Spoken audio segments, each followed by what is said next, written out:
ሃይ ጋይስ ዛሬ የ30 ቀን ሻዶው ወርክ ቻሌንጅ ዴይ 4 ላይ ደርሰናል። ዛሬ ደግሞ የምንጽፈው በልጅነታችን ስለ ፍቅር የተማርናቸው ነገሮች ምንድናቸው የሚለውን ነገር በዝርዝር እንጽፋለን። ያደግንበት ቤተሰብ ውስጥ ስለ ፍቅር ያላቸው እይታ እኛ ስለ ፍቅር ያለንን አመለካከት ሼፕ ያደርገዋል ማለት ነው። በልጅነታችሁ ለምሳሌ መብላት፣ መጠጣት፣ ትምህርት ቤት መሄድ is the most important thing እንጂ ከልጆች ጋር ጊዜ ማሳለፍ፣ ፍቅር መስጠት፣ መተቃቀፍ፣ ፍቅርን በቃላት መግለጽ ኢምፖርታንት አይደለም የሚል አመለካከት ያለው ቤተሰብ ውስጥ ያደገ ሰው ስለ ፍቅር ያለው እይታ can be different than በፍቅር በትዳራቸው ራሱ ደስተኛ የሆኑ እናትና አባቶችና በጣም በቃ ይሄ አፌክሽንን የሚያሳዩ ልጆቻቸውን የሚስሙ በቃላት ፍቅራቸውን የሚገልጹ ቤተሰብ ውስጥ ካደገ ሰው ኮምፕሊትሊ ዲፍረንት የሆነ ላይፍ ነው የሚኖረን ማለት ነው።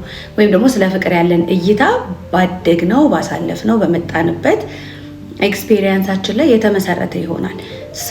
ዛሬ እናንተ እስቲ የኔ በልጅነቴ ያየሁት ያሳለፍኩት ስለ ፍቅር ያለኝ ፕሮግራሚንግ ምን ይመስላል፣ ምንድነው የተማርኩት የሚለውን ነገር በዝርዝር ትጽፋላችሁ ማለት ነው። በተጨማሪም ዛሬ 12 ሰዓት ላይ ዩቲዩብ ቻናሌ ላይ እኔ ደግሞ ስለ ፍቅር ያለኝን እይታ ቆንጆ አድርጌ አቅርቤላችኋለሁ። እሱንም መከታተል እንዳትረሱ።